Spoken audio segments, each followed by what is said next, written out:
দর্শক, বানর থেকে মানুষ নাকি মানুষ থেকে বানর? ডারউইন বলেছিলেন বানর থেকে মানুষের উৎপত্তি হয়েছে। আমি বলছি মানুষ থেকে বানরের জন্ম। তাহলে সত্য কোনটা? চলুন আজকে তার একটা বৈজ্ঞানিক বিশ্লেষণ করা যাক। দর্শক, বিজ্ঞানের এই গুরুত্বপূর্ণ গবেষণার কাজটি আমাদের কথিত বিজ্ঞানী ডক্টর জাফর ইকবালকে দিয়ে করা যাক।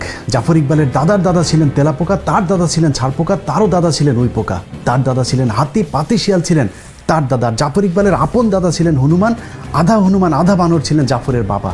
আর ডারউইনের বিবর্তন নামক গভীর এবং সূক্ষ্ম প্রক্রিয়ার মধ্য দিয়ে যে পরিপূর্ণ বানরের জন্ম হয়েছে তার নামই শিক্ষিত আবাল আমাদের জাফর ইকবাল। বংশবিস্তারের মাধ্যমে জাফর প্রজাতির বানরেরা আজ মাঝে মধ্যেই সমাজে ভেঙচি কাটে। তাদের কথা নাই বা বললাম, কিন্তু আপনার ঘরেও আদর করে বাদর পুষছেন না তো? যে আপনার সন্তানের কথা বলছি। যে সমাজে জাফর ইকবাল আর শাহরিয়ার কবিরদের মতো জীবাণু ঘুরে বেড়ায়, সেই একই সমাজে বড় হচ্ছে আমার আপনার সন্তানেরা। সংক্রমণের আশঙ্কা তো আছেই, সেই সাথে আছে ভারতীয় আগ্রাসন। দর্শক, 1971 সালে চুক্তিভিত্তিক মুক্তিযুদ্ধের মাধ্যমে আমাদের দেশকে ধর্মহীন এক রাষ্ট্র বানানোর গভীর যে চক্রান্ত ভারত শুরু করেছিল, তার শেষের কাজটা করছেন শেখ হাসিনার হাত ধরে। আমাদের রাজনীতি, অর্থনীতি, পুলিশ বাহিনী, সেনাবাহিনী ধ্বংসের পাশাপাশি আমাদের ধর্মটাকেও ধ্বংস করে দেওয়ার গভীর এক চক্রান্ত চলছে আমাদের অজান্তেই। এটা একাদশ জাতীয় সংসদের ধর্ম মন্ত্রণালয় সম্পর্কিত স্থায়ী কমিটির একটি সরকারি নথি, যেখানে ওয়াজ মাহফিল বন্ধের জন্য একটি সুপারিশ পাঠানো হয়েছে সব জেলাগুলোতে।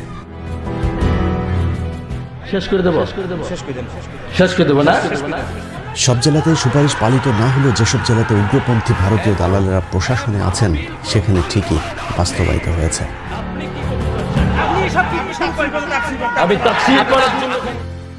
চরম মুসলিম বিদ্বেষী সরকারি কর্মকর্তা সাতক্ষীরা জেলার সহকারী কমিশনার ইন্দ্রজিৎ সাহা স্বাক্ষরিত একটি চিঠিতে দেখা যায়, সাতক্ষীরা জেলার পুলিশ সুপার সহ সকল উপজেলা নির্বাহী অফিসার ও সাতক্ষীরার সকল থানার ভারপ্রাপ্ত কর্মকর্তাদেরকে উক্ত নির্দেশ পালন করতে বলা হয়েছে। তাহাজ্জুদি প্রধানমন্ত্রীর দেশের ধর্ম মন্ত্রণালয়ের এমন সিদ্ধান্তের অজুহাত হিসেবে শব্দ দূষণকে দাঁড় করানো হলেও চিঠিতে সুনির্দিষ্টভাবে শুধুমাত্র ওয়াজ মাহফিলে মাইক বাজানোর ব্যাপারে আপত্তি তোলা হয়েছে। এখন প্রশ্ন হলো, শব্দ দূষণ কি শুধুই ওয়াজ মাহফিলের মাইক থেকেই হয়?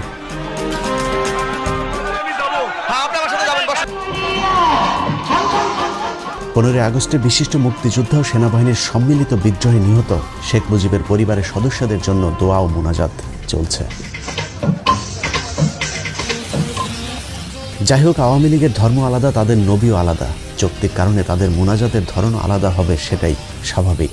কিন্তু সমস্যা হলো, এখানেও তো উচ্চ শব্দে মাইক বাজানো হয়েছে, সেটা নিয়ে তো কোনো সমস্যা হয়নি।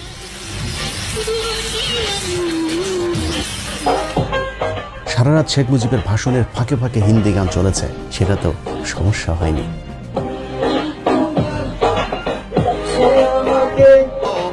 সমস্যা হয়নি বাংলাদেশের ভেতরে ভারতীয় জাতীয় সঙ্গীত বাজানোতেও। যত সমস্যা বেঁধেছে শীতের কয়টা দিন আল্লাহর কোরআনের মাহফিলকে কেন্দ্র করে।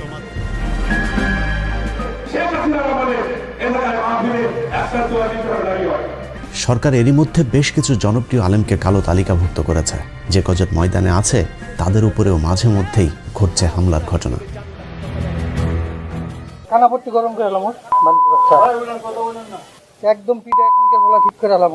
মাঠে ময়দানে কোরআনের আলোচনার পাশাপাশি মসজিদগুলোতেও হামলা শুরু করেছে নব্য ভারতীয় রাজাকার আওয়ামী সন্ত্রাসীরা।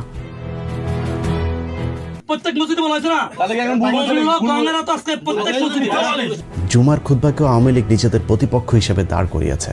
আলেমদের বয়ানে মূর্তির বিরুদ্ধে কথা বলার কারণে দেশের বিভিন্ন স্থানে মসজিদে হামলাও করেছে শেখ মুজিবের আদর্শের সন্তানেরা। চাঁদপুরের অনুসন্ধান টিভি নামে একটি ইউটিউব চ্যানেলের অনুসন্ধানে বলা হয়, স্থানীয় আওয়ামী লীগ নেতা তার ক্যাডারদের দিয়ে মসজিদে আগুন দিয়ে মসজিদের অবকাঠামো সহ পবিত্র কোরআন পুড়িয়েছে। মসজিদ কিংবা ঘরের বাইর কোথাও আজ নিরাপদ নেই বাংলার মুসলমানেরা। কোরআনের আলোচনার ছোট ছোট ঘরোয়া সভাগুলো থেকেও মানুষকে ধরে বলা হচ্ছে নাশকতার ষড়যন্ত্রকারী। মাদ্রাসায় বিক্ষিপ্ত কিছু ঘটনাকে পুঁজি করে মাদ্রাসা শিক্ষা ব্যবস্থা বন্ধের গভীর এক চক্রান্ত শুরু করেছে আওয়ামী ধর্মবিদ্বেষীরা। চাঁদপুরের কচুয়া থানার সাতবাড়িয়া গ্রামে তালিমুল কোরআন ওয়াল হিকমা কওমি মাদ্রাসায় পরিকল্পিতভাবে এক মাদ্রাসার শিক্ষককে পেটানো হয়েছে বলৎকারের অভিযোগ তুলে। এই ঘটনাটিকে বাংলাদেশের নাস্তিকপন্থী গণমাধ্যম ফলাও করে প্রচারও করেছে। কিন্তু পরে জানা যায় আওয়ামী সন্ত্রাসীরা পরিকল্পিতভাবে সেই মাদ্রাসার শিক্ষকের উপর হামলা করেছে। একটি ভিডিওতে দেখা যায় যে শিশুকে বলাৎকারের অভিযোগে সেই শিক্ষককে মারধর করা হয়েছে, সেই শিশুর পিতা ঘটনাটিকে ষড়যন্ত্র দাবি করে সেই মাদ্রাসা শিক্ষকের কাছে ক্ষমা চেয়েছেন।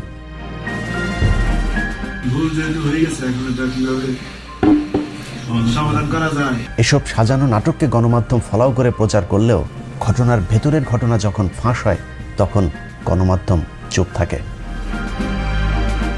এভাবে আয়ামে জাহিলিয়াতের চাইতে ভয়ঙ্কর হয়ে উঠেছে গত 1 বছরের আওয়ামী জাহিলিয়াতের যুগ।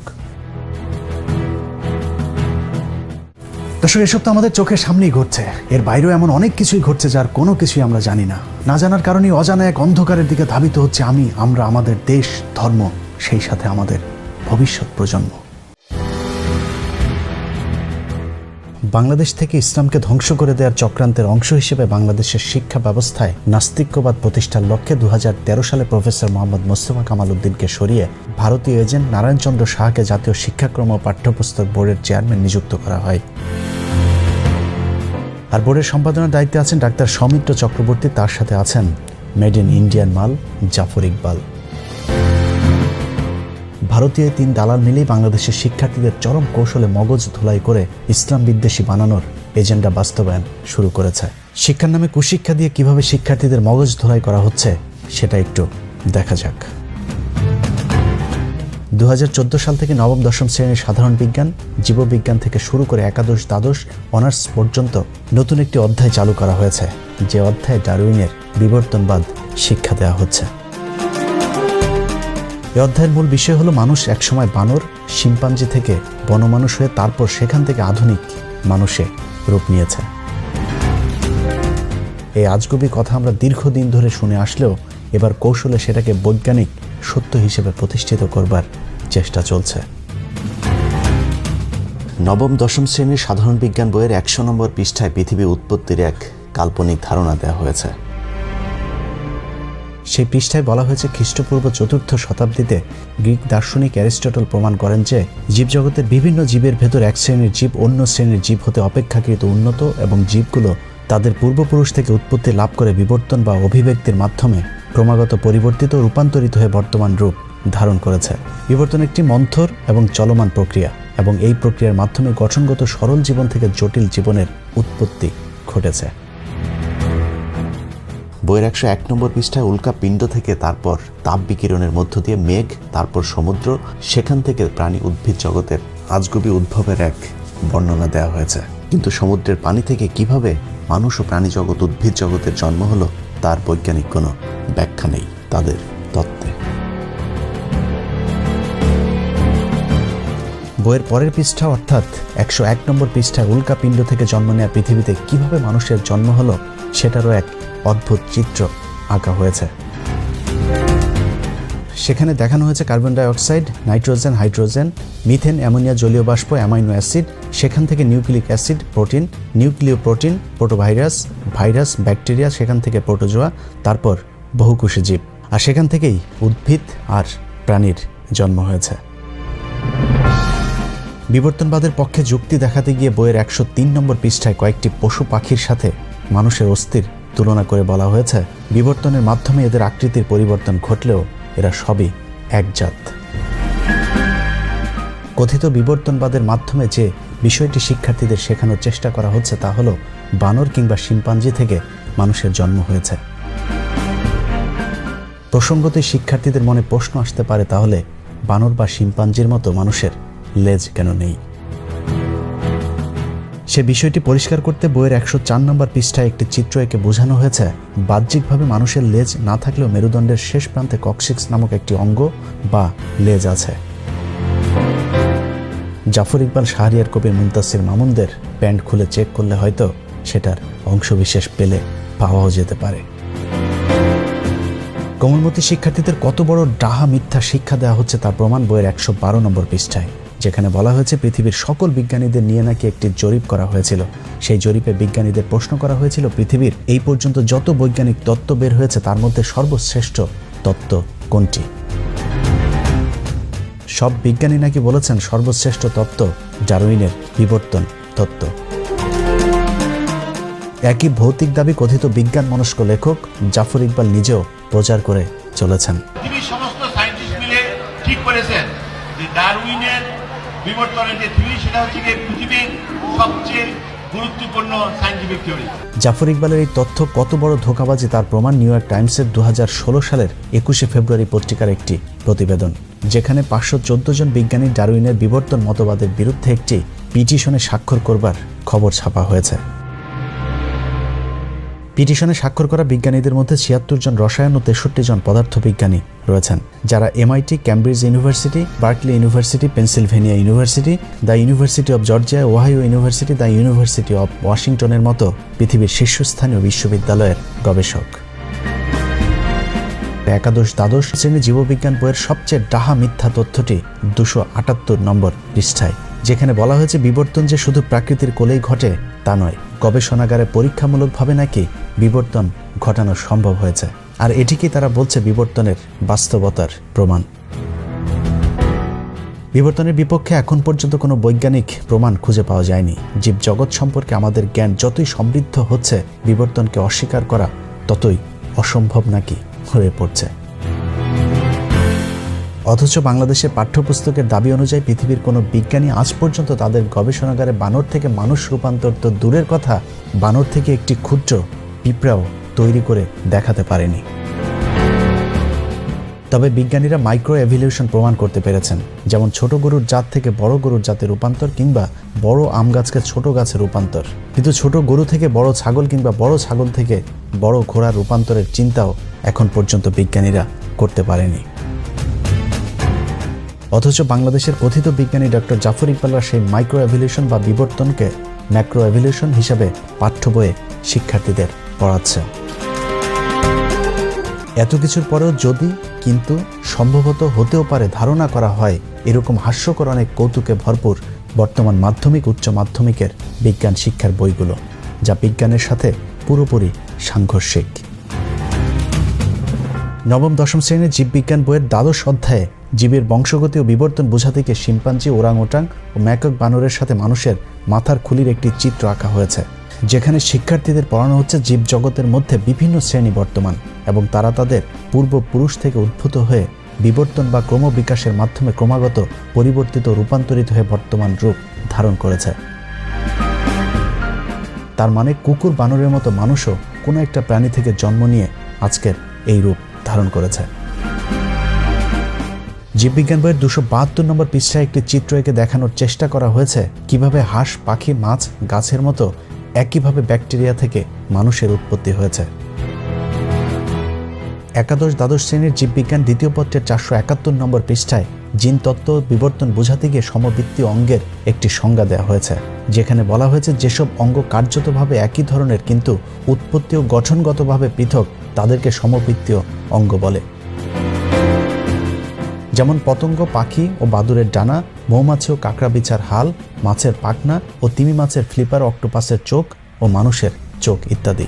অর্থাৎ ঘুরে ফিরে কথা একটাই, সেটা হলো মানুষ এবং অন্যান্য প্রাণীর মধ্যে কোনো পার্থক্য নেই, সবার উৎপত্তি একই জায়গা থেকে হয়েছে। একই পৃষ্ঠায় বলা হয়েছে মানুষের দেহে 100টি নিষ্ক্রিয় অঙ্গ আছে, যেগুলো নাকি মানুষের পূর্বপুরুষদের ক্ষেত্রে সক্রিয় ছিল, এখন তা নিষ্ক্রিয় এবং বিবর্তনের সাথে সাথে কোনো এক সময় সেগুলো বিলুপ্ত হতেও পারে। অথচ আধুনিক চিকিৎসা বিজ্ঞানও আজ পর্যন্ত মানবদেহের কোনো অঙ্গকেই অপ্রয়োজনীয় মনে করার দাবি করেনি। বইয়ের 473 নম্বর পৃষ্ঠায় শরীরবৃত্তীয় প্রমাণের অধ্যায়ে একেবারে বৈজ্ঞানিকভাবে প্রমাণ করা হয়েছে মানুষের আদি পিতা বানর। নারায়ণচন্দ্র আর জাফর ইকবালেরা তাদের বইতে লিখেছেন, বানর, নরবানর ও মানুষের শরীরে ট্রিপসিন পরীক্ষা করলে দেখা যায় এদের রাসায়নিক উপাদান ও কর্মপদ্ধতি একই রকম। বানরের রক্তের সাথে গ্লাসিয়াল অ্যাসিটিক অ্যাসিড মিশ্রিত করে উত্তপ্ত করলে স্ফটিক আকারে পরিণত হয়। এই স্ফটিকগুলোকে হিমোগ্লোবিন স্ফটিক বলা হয়। দেখা গেছে মানুষের হিমোগ্লোবিন স্ফটিকের আকার হুবহু দেখতে বানরের হিমোগ্লোবিন স্ফটিকের মতোই। ঘোড়া ও কুকুরের হিমোগ্লোবিন স্ফটিকের আকার আবার ভিন্ন। এতে প্রমাণিত হয় যে মানুষ ও বানর নিকট আত্মীয়। বানরের পূর্বপুরুষ থেকে ক্রমবিকাশের মাধ্যমে মানুষের সৃষ্টি হয়েছে। তার মানে মানুষের আদি পিতা বানর। ডিগ্রি দ্বিতীয় বর্ষের প্রাণীবিজ্ঞানে ল্যামার্কিজম ও ডারউইনবাদের পূর্ণাঙ্গ আলোচনা করা হয়েছে। এ অধ্যায় বিবর্তনের মাইক্রো, ম্যাক্রো ও মেগা এই 3টি ধাপ সংযোজন করা হয়েছে।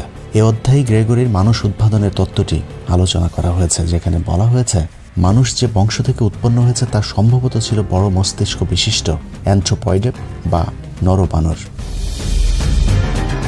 এরা দেখতে অনেকটা শিম্পাঞ্জি ও গেরিলা দলের মতো ছিল, অর্থাৎ এখানেও বানর, গেরিলা, শিম্পাঞ্জি থেকে মানুষের উদ্ভবের কথা বলা হয়েছে। মানুষের আগের জাতের চেয়ে বর্তমান জাতের মাঝে কিছু পরিবর্তন বা বিবর্তনের কথা বলা হয়েছে। সেগুলি হলো, আগে মানুষ খাড়া হয়ে চলতে পারত না, হাত পা লম্বায় সমান ছিল, অর্থাৎ মানুষও বানরের মতোই 4 হাত পায়ে ভর দিয়ে হাঁটত। চেয়াল ও দাঁতের আকার এখনকার চেয়ে অনেক বড় ছিল। থুতনি, করোটা ও মস্তিষ্কের আকৃতিরও পরিবর্তনের কথা উল্লেখ করা হয়েছে এই অধ্যায়টিতে। অনার্স 2য় বর্ষের সমাজবিজ্ঞান বইটি পড়লে স্পষ্ট হয়ে যাবে ডারউইন ও তার অনুসারীদের মূল উদ্দেশ্যই হল পৃথিবীকে ধর্মহীন করা। বইটির 269 থেকে 278 পৃষ্ঠাগুলোতে ধর্মের সংজ্ঞা ও উৎপত্তি বর্ণনা করতে গিয়ে সরাসরি ধর্মকে আক্রমণ করা হয়েছে। কার্ল মার্কসের তত্ত্বটিও এখানে সংযোজন করা হয়েছে, যেখানে ধর্মকে মিথ্যা ধারণা হিসেবে উল্লেখ করে বলা হয়েছে ধর্মই নাকি মানুষকে তন্দ্রাবিষ্ট করে রাখে বা ঘুম পাড়িয়ে রাখে। পৃথিবীর কোনো ধর্মই মানুষকে খারাপ হতে কিংবা অন্য ধর্মের মানুষের উপর হামলা করতে শেখায় না, বরং ভালোবাসতে শেখায়। প্রথম বিশ্বযুদ্ধ, দ্বিতীয় বিশ্বযুদ্ধ কিংবা পৃথিবীতে ঘটে যাওয়া কোনো বড় যুদ্ধই ধর্মের কারণে হয়নি, বরং ধর্মীয় বিধান মানলে সেসব যুদ্ধগুলো হয়তো এড়ানো যেত। তারপরেও এই বইতে বলা হয়েছে ধর্ম হলো মানুষের সৃষ্টি, যা সমাজে বিচ্ছিন্নতা সৃষ্টি করে এবং মানুষকে মোহগ্রস্ত করে রাখে। অন্যান্য শ্রেণীর বিজ্ঞানের পাঠ্য বইগুলোর মতো এই বইতেও সেই একই ধারণা দেওয়া হয়েছে যে পৃথিবীতে সৃষ্টিকর্তা বলে আসলে কিছুই নেই। বিবর্তন প্রক্রিয়ার মাধ্যমে বানর, গরিলা কিংবা শিম্পাঞ্জির মতো কোনো একটি জাত থেকে মানুষের আবির্ভাব ঘটেছে। অনার্স 3য় বর্ষের প্রাণীবিজ্ঞানে কিছুটা কৌশল খাটানো হয়েছে, অনেকটা গোড়া ঠিক রেখে আগায় কিছুটা কাটছাট করবার মতো। ডারউইন সহ বিবর্তনবাদীদের যেসব তত্ত্ব এরই মধ্যে বিতর্কিত হয়েছে সেগুলোকে কাটিয়ে উঠতে লেমার্কবাদ, ডারউইনবাদ হয়ে নব্য ডারউইনবাদ, সেখান থেকে সংশ্লেষ মতবাদ সম্পর্কে আলোচনা করা হয়েছে। আগের মতবাদগুলোর নানান ভুল ত্রুটির সমালোচনা করে সবশেষ সংশ্লেষ মতবাদকেই আধুনিক মতবাদ হিসেবে উল্লেখ করা হয়েছে। যে তত্ত্বের মূল বক্তব্য বানর কিংবা শিম্পাঞ্জির মতো মানুষের আগে লেজ ছিল, সময়ের বিবর্তনে লেজ বিলুপ্ত হয়েছে, অর্থাৎ মানুষও বানর, শিম্পাঞ্জি কিংবা বন্য মানুষ ছিল। ডারউইন যেটা বলেছেন সেটা হচ্ছে গিয়ে বিবর্তনের থ্রু একটা প্রাণী জন্ম নিয়েছে, সেই প্রাণীর একটা ব্রাঞ্চ হয়েছে মানুষ, একটা ব্রাঞ্চ হয়েছে শিম্পাঞ্জি, একটা ব্রাঞ্চ হয়েছে ওরাংউটাং, আর একটা ব্রাঞ্চ হয়েছে গরিলা, বুঝেছো? অলরাইট, এবং তাদের একটা ব্রাঞ্চ হয়েছে বানর। কাজে বানর এবং মানুষ একই প্রাণী থেকে ইভলভ করেছে, বুঝেছো? বুঝেছো দর্শক, মানুষের আদিপিতা বানর কিনা সেটা বৈজ্ঞানিকভাবে এখনো প্রমাণ হয়নি, কিন্তু জাফর ইকবালের আদিপিতা যদি বানর হয়েও থাকে, তারপরে অনর হয়ে আমি বলবো মহান রাব্বুল আলামিন আমাকে সৃষ্টি করেছেন, আমি আশরাফুল মাখলুকাত। পবিত্র কোরআনের আরেকটি বিশেষ নাম হচ্ছে এটা একটি বৈজ্ঞানিক কোরআন। পবিত্র কোরআনের অসংখ্য আয়াত আছে যেখানে পৃথিবীর সৃষ্টির রহস্য সহ বিভিন্ন ধরনের বৈজ্ঞানিক আলোচনা করা হয়েছে। সূরা ইয়াসিনের 36 নম্বর আয়াতে বলা হয়েছে, মহিমায়িত সেই সত্তা যিনি প্রতিটি বস্তুকে জোড়ায় জোড়ায় সৃষ্টি করেছেন, ভূমি যা উৎপাদন করে এমনকি তাদের নিজেদের প্রজাতি অর্থাৎ মানব জাতি, আর সেই সব বস্তু যা তারা নিজেরাও জানে না। সূরা শুরার 11 নম্বর আয়াতে বলা হয়েছে, তিনি তোমাদের মধ্যে জোড়া তৈরি করেছেন, পশুদের মধ্যেও করেছেন জোড়া, এভাবেই তিনি বংশ বিস্তার করেন। সূরা রাদের 3 নম্বর আয়াতে বলা হয়েছে, এবং প্রত্যেক প্রকার ফল সৃষ্টি করলেন জোড়ায় জোড়ায়। সূরা লোকমানের 10 নম্বর আয়াতে বলা হয়েছে, তিনি আসমান হতে বৃষ্টি বর্ষণ করেন এবং তাতে সর্বপ্রকার উদ্ভিদ জোড়ায় জোড়ায় জন্মায়। সূরা নিসার 1 নম্বর আয়াতে বলা হয়েছে, হে মানুষ, তোমরা তোমাদের রবকে ভয় করো, যিনি তোমাদেরকে এক ব্যক্তি হতে সৃষ্টি করেছেন এবং যিনি তার থেকে তার সঙ্গিনীকে সৃষ্টি করেছেন আর বিস্তার করেছেন তাদের দুজন থেকে অগণিত পুরুষ ও নারী। সূরা নূরের ৪৫ নম্বর আয়াতে বলা হয়েছে, এবং আল্লাহ পানি হতে সকল জীব সৃষ্টি করেছেন। এদের কিছু পেটের উপর ভর করে চলে, আর কিছু দু পায়ের উপর ভর দিয়ে চলে, আর কিছু চলাচল করে চার পায়ের উপর ভর করে। আল্লাহ তার ইচ্ছা মতো সৃষ্টি করেন, নিশ্চয়ই আল্লাহ সর্বশক্তিমান। এভাবে কোরআনের বিভিন্ন জায়গায় পৃথিবী, মানুষ ও জীবজন্তু সৃষ্টির রহস্য সম্পর্কে আলোচনা করা হয়েছে, যার কোনোটি আজ পর্যন্ত আধুনিক বিজ্ঞান ভুল বলে প্রমাণ করতে পারেনি। যেগুলো নিয়ে এখনো বিতর্ক আছে কিংবা যেগুলো এখনো অনাবিষ্কৃত আছে, সেটাও আমাদের মানুষের ব্যর্থতা, কোরআনের নয়। একজন মুসলমান হিসাবে বিজ্ঞানের কোনো আবিষ্কার যদি কোরআনের বিরুদ্ধেও যায়, তাহলেও মনে রাখতে হবে, ভুল যদি করে থাকে বিজ্ঞান করছে, কোরআন নয়। কারণ বিজ্ঞানের এমন অনেক আবিষ্কারই আছে যেটা কালের বিবর্তনে মিথ্যা বলে প্রমাণিত হয়েছে, কিন্তু ১৪,০০০ বছর আগের কোরআনের একটি শব্দ আজ পর্যন্ত ভুল বলে প্রমাণ হয়নি। দর্শক, তার মানে বিবর্তনবাদ নামের বিতর্কিত তত্ত্ব যদি সত্য হয়, তাহলে অসত্য প্রমাণিত হবে কোরআনের অন্তত হাফ ডজন আয়াত। কিন্তু ১৫০০ বছর আগে লেখা অবৈজ্ঞানিক এক বই কোরআন দিয়ে কি ২০২১ সালের পৃথিবী চলবে? তাই চলুন কোরআন বাদ দিয়ে বিজ্ঞান নিয়ে আলোচনা করে দেখি আমাদের আধুনিক ছেলে মেয়েদেরকে অত্যাধুনিক বিজ্ঞানী জাফর ইকবালেরা বিজ্ঞান শেখানোর নামে কিভাবে অজ্ঞান করছে। নবম শ্রেণী থেকে অনার্স পর্যন্ত আমাদের দেশের জাতীয় পাঠ্যপুস্তকের এতক্ষণের আলোচনা যদি পর্যালোচনা করা হয়, তাহলে যা দাঁড়াবে তা হলো ভাইরাস থেকে ব্যাকটেরিয়া, তারপর প্রোটোজোয়া হয়ে বহুকোষী, সেখান থেকে প্রাণী জগৎ ও উদ্ভিদ জগতের জন্ম হয়েছে।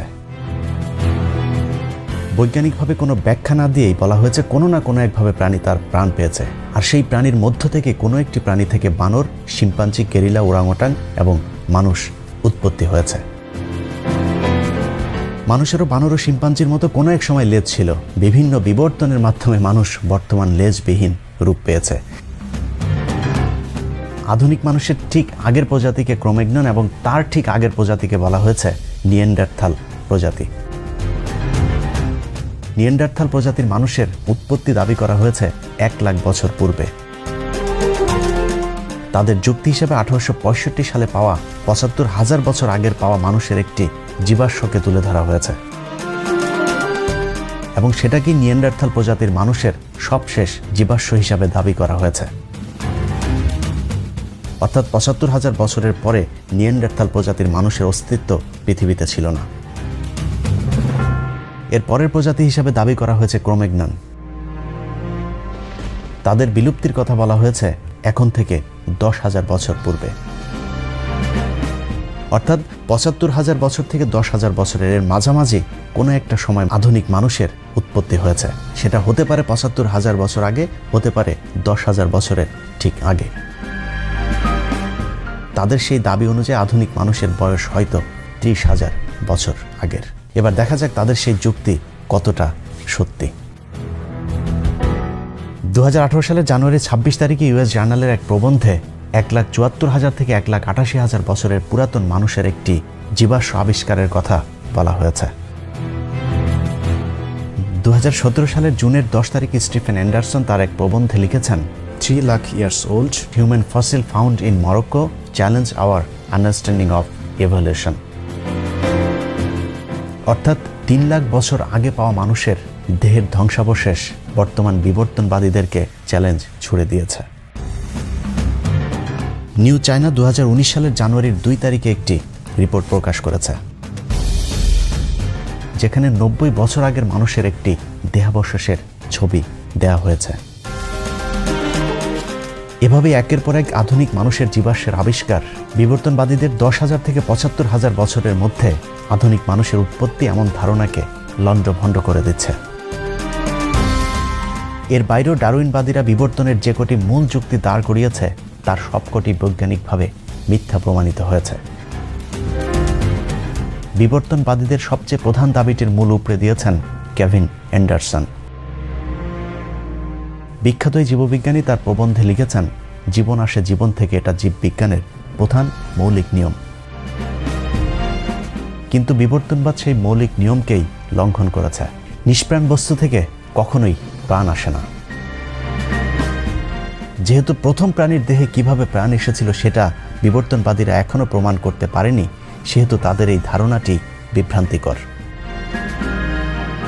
কেভিন অ্যান্ডারসন চ্যালেঞ্জ ছুড়ে বলেছেন, আমি পৃথিবীর সকল বিজ্ঞানীদেরকে প্রাণী দেহের সকল অণু যেমন শর্করা, অ্যামাইনো অ্যাসিড, লিপিড এ সব কিছু দিয়ে বলবো তারা যেন গবেষণায় একটি প্রাণ তৈরি করে দেখান। এখন পর্যন্ত সমসাময়িক জেনেটিক্স, কোষ জীববিজ্ঞান, ইপিজেনেটিক, আণবিক জীববিজ্ঞান ও জৈব রসায়নবিদদের গবেষণায় লাখ লাখ ডলার খরচ করে প্রাণের উৎপত্তির যে গবেষণা চালানো হচ্ছে তার ফলাফল এখনো শূন্য। কেভিন অ্যান্ডারসন বলেছেন, সুনির্দিষ্টভাবে বলা না গেলেও এতটুকু বলা যায় আমাদের গবেষণার নাগালের বাইরের কোনো এক শক্তি থেকে পৃথিবীতে প্রাণ এসেছে, কিন্তু কোথা থেকে প্রাণ এসেছে সে আবিষ্কার হয়তো আজীবন অনাবিষ্কৃতই থেকে যাবে। টাইমস ম্যাগাজিনের এক জরিপে দেখা গেছে মার্কিন যুক্তরাষ্ট্রের 30,000-এরও কিছু বেশি সংখ্যক কলেজ শাখার বিজ্ঞান শিক্ষক ডারউইনের এই মতবাদকে বিশ্বাস করেন না। হার্ভার্ড বিশ্ববিদ্যালয়ের গবেষণায় অংশ নিয়ে যুক্তরাষ্ট্রের 1 লাখ শিক্ষক বলেছেন, বাইবেলের ইন্টেলিজেন্ট ডিজাইন তত্ত্ব ডারউইনের বিবর্তন তত্ত্বের গুরুতর বৈজ্ঞানিক বিকল্প। 5,70,000 মার্কিন চিকিৎসক দাবি করেছে কোনো এক ঐশ্বরিক শক্তির অলৌকিক সৃষ্টি মানুষ। দেশটির 60% চিকিৎসক ডারউইনের মতবাদকে সরাসরি প্রত্যাখ্যান করেছেন। 1997 সালে নিউ ইয়র্ক টাইমসের এক সংবাদে বলা হয়েছিল, পৃথিবীর 2.5 মিলিয়ন বিজ্ঞানী ও প্রকৌশলী সৃষ্টিকর্তায় বিশ্বাস করেন, যা ছিল পৃথিবীর ওই সময়ের মোট বিজ্ঞানী ও প্রকৌশলীর 40%। 2017 সালে এই সংখ্যা দাঁড়ায় 6.2 মিলিয়ন। তারা মনে করেন সৃষ্টিকর্তার অস্তিত্ব ও ডারউইনের মতবাদ একসাথে চলতে পারে না, অর্থাৎ সৃষ্টিকর্তায় বিশ্বাসী বিজ্ঞানীদের সংখ্যা দিনকে দিন বেড়েই চলেছে। ডারউইনের আগেও পরে অনেক বিজ্ঞানী যাদেরকে পদার্থবিজ্ঞানের জনক বলা হয় তাদের বেশিরভাগই স্রষ্টায় বিশ্বাস করেন এবং তারা প্রাকৃতিকভাবে মানুষের উৎপত্তির এই তত্ত্ব অস্বীকার করেছেন, যাদের মধ্যে উল্লেখযোগ্য Copernicus, Bacon, Kepler, Galileo, Harvey, Boyle, Huygens, Newton, Linnaeus, Cuvier, Dalton, Faraday, Pasteur, Joule, Calvin, লেসার অ্যান্ড কার্ভার। অক্সফোর্ডের জেনেটিক্স ডিপার্টমেন্টাল অব পলিশ একাডেমির বিজ্ঞানী ম্যাসিস গ্যারটিক বলেছেন, মার্ক্সবাদী ক্যাথলিক দার্শনিকেরা ডারউইনবাদকে রক্ষা করার মিশনে নেমেছে। প্ল্যান্ট জেনেটিস্ট জন স্যানফোর্ড বলেছেন, ডারউইনের বিবর্তনবাদ কোনো বিজ্ঞান নয়, এটা একটা রাজনৈতিক দর্শন। অতি সম্প্রতি অক্সফোর্ডের জীববিজ্ঞানের অধ্যাপক ডক্টর ড্যানিশ নোবেল কাটছাঁট করা নব্য ডারউইনবাদকেও অস্বীকার করেছেন। যুক্তরাষ্ট্রের ডালাসে দ্য ইনস্টিটিউট ফর ক্রিয়েশন রিসার্চের বিজ্ঞানীরা ডারউইনবাদের মতবাদকে নাস্তিক তৈরির তত্ত্ব হিসাবে আখ্যা দিয়েছেন। তাদের মতো এটি একটি রাজনৈতিক মতবাদ যা মানুষকে ধর্মহীন করে যৌনতা, সমকামিতা সহ নানা অপরাধের দিকে ধাবিত করছে। ধর্মের নানান ভালো বিধিনিষেধ আছে, কিন্তু নাস্তিকবাদের মধ্যে সমাজকে ভালো কিছুই দেয়ার নেই। কিন্তু বর্তমান পৃথিবীতে বৈজ্ঞানিকভাবে এগিয়ে থাকা প্রতিটি দেশ ডারউইনের মিথ্যাই বিবর্তনবাদকে তাদের পাঠ্য তালিকা থেকে বাদ দিয়ে দিয়েছে। খোদ মার্কিন যুক্তরাষ্ট্রের ফ্লোরিডা, ইলিয়ন, কানেকটিক, মিসিসিপি, ওকাহামা এই 5টি অঙ্গরাজ্যে বিবর্তনবাদকে 2004 সাল থেকে তাদের পাঠ্য বইয়ে নিষিদ্ধ করেছে। আরও 3টি অঙ্গরাজ্যে বিবর্তনবাদের বিরুদ্ধে মামলা আদালতে চলমান। বর্তমান পৃথিবীকে জ্ঞানবিজ্ঞানের নেতৃত্ব দেয় ইহুদিদের দেশ ইসরায়েলে বিবর্তনবাদ সংশোধন করা হয়েছে। বিজ্ঞানে এগিয়ে যাওয়া আরেক দেশ তুরস্কে বিবর্তনবাদ পড়ানো একেবারে নিষিদ্ধ। প্রেসিডেন্ট এরদোয়ান বলেছেন, এসব মিথ্যা তত্ত্ব শিক্ষা দেওয়ার পরিবর্তে আমাদের শিশুদের প্রয়োজনীয় বিজ্ঞান শিক্ষা দেওয়া উচিত।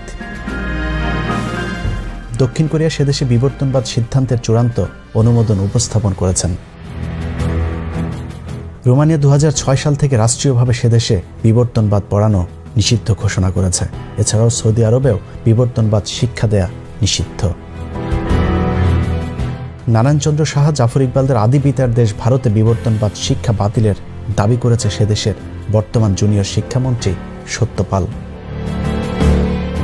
এনডিটিভির বরাত দিয়ে সমকাল পত্রিকা 2018 সালের 22 জানুয়ারি একটি খবর ছেপেছে। সেই খবরে প্রকৃতি বিজ্ঞানী চার্লস রবার্ট ডারউইনের বিবর্তনবাদ তত্ত্ব বৈজ্ঞানিকভাবে ভুল দাবি করেছেন সত্যপাল সিং। তাই স্কুল কলেজের টেক্সট বুক থেকে সেই সূত্রটি সরানো প্রয়োজন বলে মন্তব্য করেছেন এই প্রভাবশালী মন্ত্রী। আমাদের স্কুল কলেজের টেক্সট বুক থেকে এই সূত্রটি সরানো প্রয়োজন মন্তব্য করে তিনি আরও বলেন, আমাদের পূর্বপুরুষেরা কোথাও উল্লেখ করেননি যে তারা একটি বন্য মানুষকে মনুষ্য সন্তানের রূপান্তর হতে দেখেছে। দর্শক, বিজ্ঞানের নামে মিথ্যা তথ্য দিয়ে যে অসত্য তথ্য আমাদের শিশুদেরকে শেখানো হচ্ছে, তাদের দেখানো পথে যদি ভবিষ্যৎ প্রজন্ম চলতে থাকে তাহলে বলতেই হয় আগামী 10 বছরের মধ্যে এদেশের ধর্মের প্রতি বিশ্বাস করা মানুষ খুঁজে পাওয়া অবিশ্বাস্য হয়ে যাবে।